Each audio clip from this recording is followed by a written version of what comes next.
नमस्कार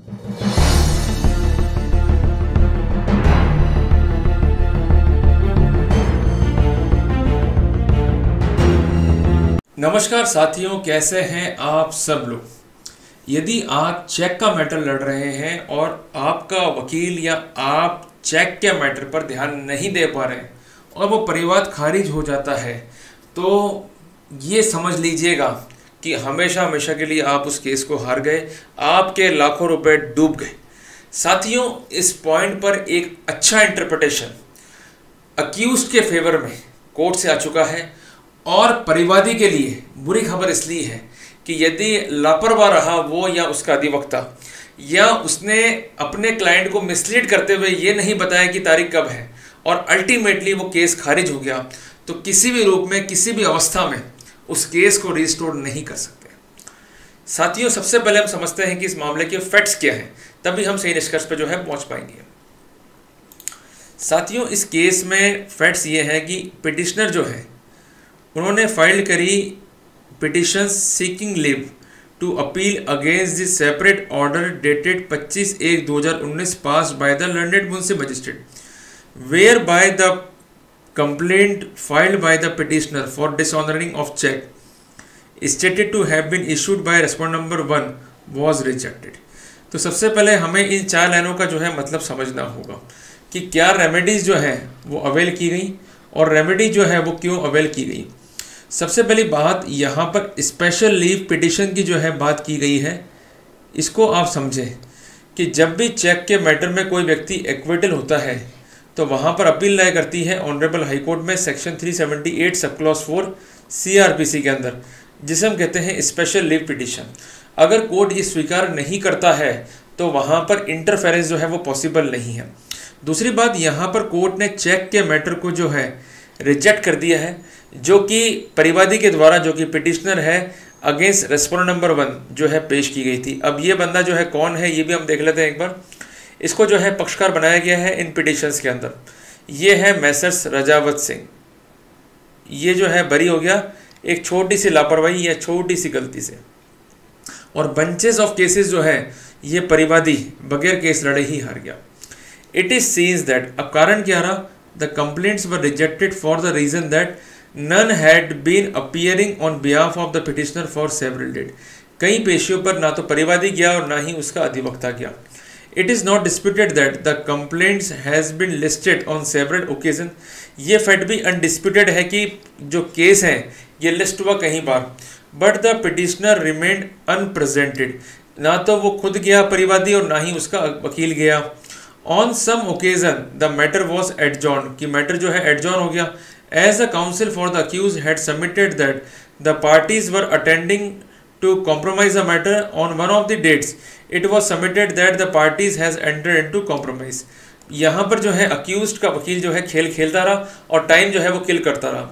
The order that have been produced in the present petition already clearly indicate that none had been appeared for the complainant, कि जो आदेश किया गया है उसमें साफ लिखा गया कि कोई भी जो है अपीयर नहीं हुआ परिवादी के लिए।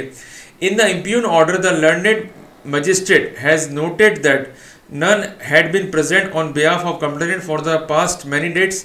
It is also noted that a cost of ₹2000 has been imposed on the complainant for non appearance on so and so date and set cost were also not deposited. कुल मिला के परिवादी और उसका एडवोकेट जो है कई पेशों तक अपीयर नहीं हुए। कोर्ट ने कॉस्ट भी लगा दी और ये कॉस्ट भी जो है डिपॉजिट नहीं हुई। तो यहाँ पर अक्यूज का वकील चला गया, यहाँ पर वो वेट करता रहा कि क्या हलचल जो है परिवादी पक्ष से हो रही है। वो चुप रहा, देखता रहा क्या हो रहा है क्या नहीं हो रहा, और कोर्ट से एक ही बात करता रहा, साहब मेरा तो कॉम्प्रोमाइज़ की बात चल रही है, साहब परिवादी आ जाए, आप मेरी बात जो है करा दे कॉम्प्रोमाइज़ की। ना तो परिवादी आ रहा है ना उसका वकील आ रहा है, जिस कारण अब खामियाजा क्या हुआ कि वो परिवाद जो है अल्टीमेटली खारिज हो गया। द ओनली एक्सप्लेनेशन, जिसे हम कहते हैं स्पष्टीकरण, प्रोवाइडेड बाय द पिटिशनर, उसने क्या स्पष्टीकरण दिया, उसके वकील ने जो है उसको मिसलीड करा और उसको बिलीव दिलाया कि मैटर्स जो हैं लगातार एडजॉर्न हो रहे हैं ऑन वेरियस डेट, जबकि मैटर जो है एडजॉर्न नहीं हो रहे थे और उसका ये कंडक्ट जो है वो डेलिबरेट है। ये स्पष्टीकरण दिया पिटिशनर ने before the concern court. Considering that it is not disputed that neither the authorized representative nor the counsel had appeared on several dates, the court is unable to fault any order that is impugned in the present petition. कि court ये मानने में असफल है कि किस तरह से अधीनस्थ न्यायालय ने फैसला करने में गलती करी. The contention that the petitioner counsel was solely responsible for non-representation is also unpersuasive. कि ये तर्क जो है ये चलने योग्य नहीं है. क्या कंटेंटिंग है? It was also necessary for the petitioner authorise representative to be present at the hearing. चलो उसका वकील नहीं गया तो परिवादी जो है वो स्वयं अपीयर हो जाता. The order passed by court below are now readily available online. The failure on the part of petitioner counsel to appear does not absorb the petitioner of its responsibility for ensuring that its complaint is diligently prosecuted. अगर वकील नहीं appear हो रहा है तो ये ground नहीं है परिवादी के पास में ये कहने के लिए कि उसे न्याय नहीं मिला है, उसके केस को सही रूप से या विजिलेंटली जो है प्रोसीड नहीं किया गया है. कोर्ट ने स्पेशली पिटिशन को जो है खारिज कर दिया और जो एक्विटल का ऑर्डर था उसको बरकरार रखा. तो साथियों कहने की बात है कि वकील के भरोसे आप केस लड़ सकते हो, जीत नहीं सकते हो. अगर आपका वकील विजिलेंट नहीं है अलग बात है, पर आप विजिलेंट ही नहीं है, आपको पता ही नहीं कोर्ट केस में क्या हो रहा है, तो वहां पर केस हारते हैं तो नुकसान जो है आपका है. अब मैं बता रहा हूं आपको कि रेमेडी इससे बचे कैसे. साथियों देखो, थोड़ा सा तो अलर्ट के साथ साथ आपको एक्सपेंडिचर पे जो है खर्च करना पड़ेगा. आप क्या करते हो कि एक्सपेंडिचर जो है खर्च नहीं करते हो, वहां नुकसान जो है खा जाते हो.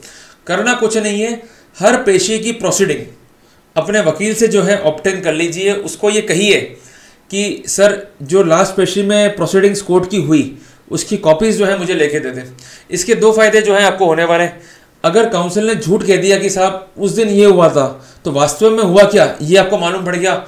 और दूसरी बात, केस में चल क्या रहा है ये आपको मालूम पड़ गया, और आपकी अपीयरेंस हो रही है या नहीं हो रही है ये आपको जो है मालूम पड़ गया. तो कुल मिला के लाख रुपए का फायदा जो है आपका हो जाएगा. तो जब भी कोर्ट केस लड़े ध्यान रखें, मेरी बात को पल्ले बांध लें कि काउंसिल से इंसिस्ट करना है कि मुझे हर केस में हर प्रोसीडिंग की ऑर्डर शीट जो कोर्ट लिखता है वो लेके दीजिए. इसका जो भी एक्सपेंसेस है वो वकील साहब को दे दीजिए.